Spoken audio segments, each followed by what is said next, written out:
controversy indeed. What a controversial end to his second match. It was. Was it 5-1? Was it 6-1? Was it 6-0? Was it 6-0? I have no idea, but we'll have to see. I can't wait for his third match to see what happens in it. Most definitely. Look, France were awarded the 3 points despite the early ending to the match. Here's what the group tables look like. Ooh, France on top now with that goal difference helping them out, but still they have one game left against Cameroon, and that really will decide if they go through or not, and it really depends on how John Pasqua plays.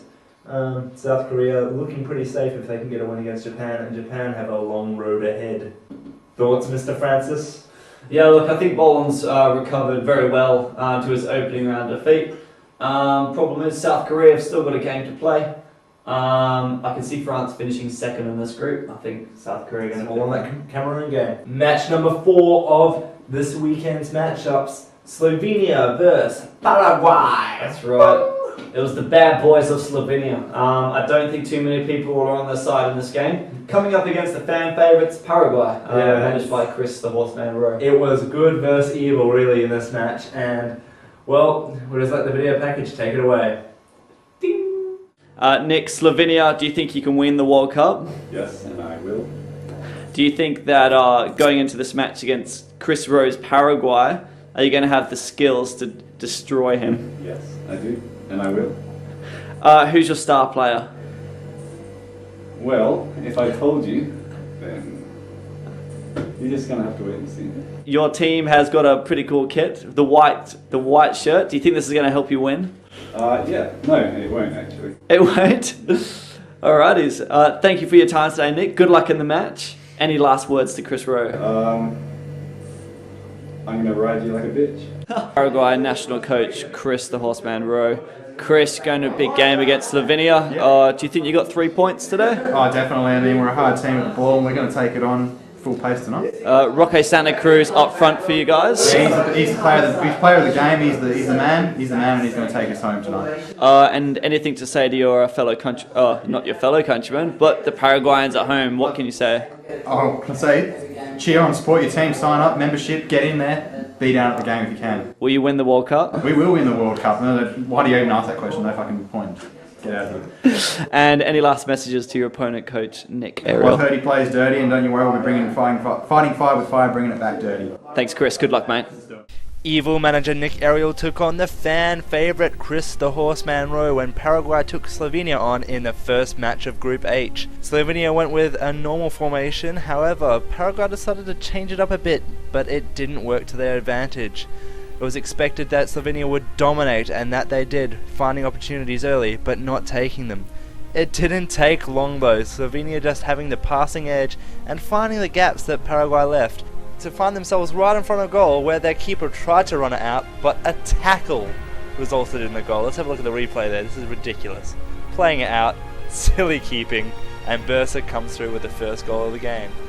Slovenia did dominate, however, they should have taken more chances.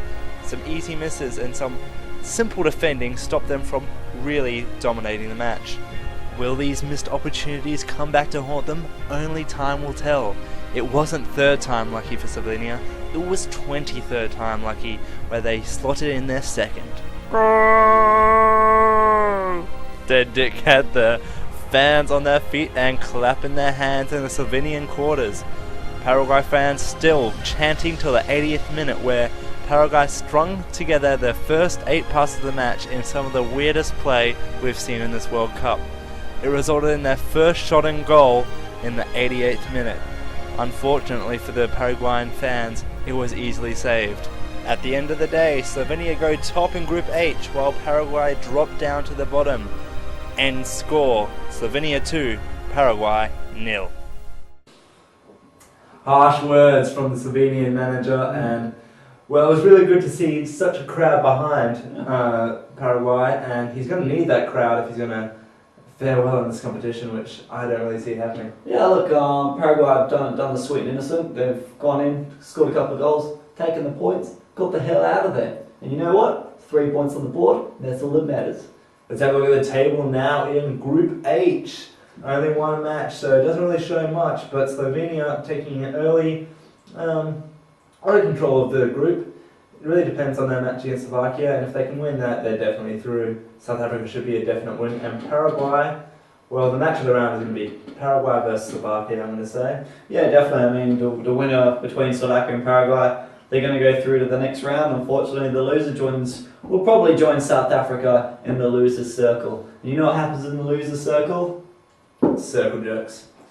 No, nothing happens because they're all on the flight home. Exactly, and that's the exact flight you don't want to be on. It's not a flight you want to be on. It's a flight you do not want to be on.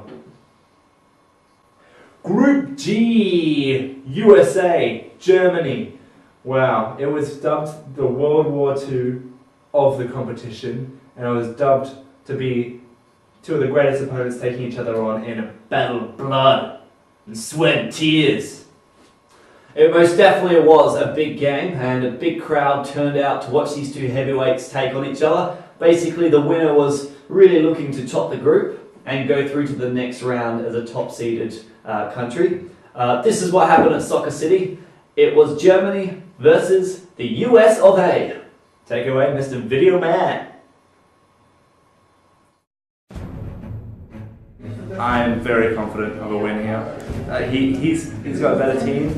He's got the skills to beat me, but he doesn't have the balls to do it. I've got the tactics, I know his game plan, I know how he plays, and I know I'm going to win. A star team is better than a team of stars, and the way I get my team to work together makes them more powerful than any team that could beat me. I did get a very good side, and I'm happy with that, but you know, 90 minutes is a long time. It just comes down to whichever team plays better on the day, and I think that can be anyone. To be honest, I don't really care how this game sort of pans out. I already know I'm going through with the one win already and the definite win over the AI. So this will just be a good practice, and I'm still confident that we can pick up the win, but it's not really vital. And well, after all the talking was talked, it was down to business. Live from Soccer City, JEREMIA taking on VUCBON Lahore as Germany and the US of A look to get their finals campaigns underway. And really from the get-go, from the kickoff, it was all USA, with Germany spending a lot of time on the back foot. Was it their away kit that was troubling them? After the game, JEREMIA did bring it up, but it wasn't too long before the USA started to get their shots on target. This one here going narrowly wide by the narrowest of margins. But it wasn't long before USA managed to get it on goal. It wasn't long before they did get one on target, and Ching, making his debut appearance in a World Cup and a debut goal, could have made it two within just a matter of minutes really. But where Germany did get their opportunities, they just couldn't make it count. USA's defense far too strong, and before too long, USA goal. Clint Dempsey making it 2-0, and it was almost out of sight for Germany. Another free kick well stopped there by the USA defense, and well, USA streaming forward, and if it wasn't for Germany's keeper, the scoreline could have been a lot more horrific. USA here with another goal. Ching rounding off a triumphant start to the World Cup for USA. 3-0 the final score.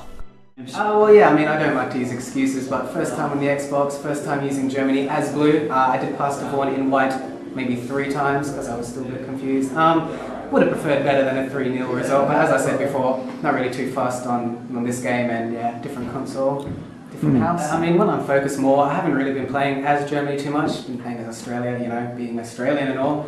Yeah, as I said, not too worried about this game. I'm obviously going to put in more effort if the game was more important, and yeah, I think I can definitely beat anyone in the competition. Germany went in favourites, and we really smashed them for 3. It wasn't really, our game plan came off fine, and they were like simple goals, easily placed, and I don't know, I don't really see anyone as a threat. Go right on, you know, USA are the favourites to win the World Cup now. We are going to win it. We've just taken out Germany, favourites, and now we must be the favourites, and Mexico will be. They got beaten by Denmark, who will also beat. So I'm thinking a clean sweep of the group, biggest goal difference, and I'm hoping to get the golden boot as well.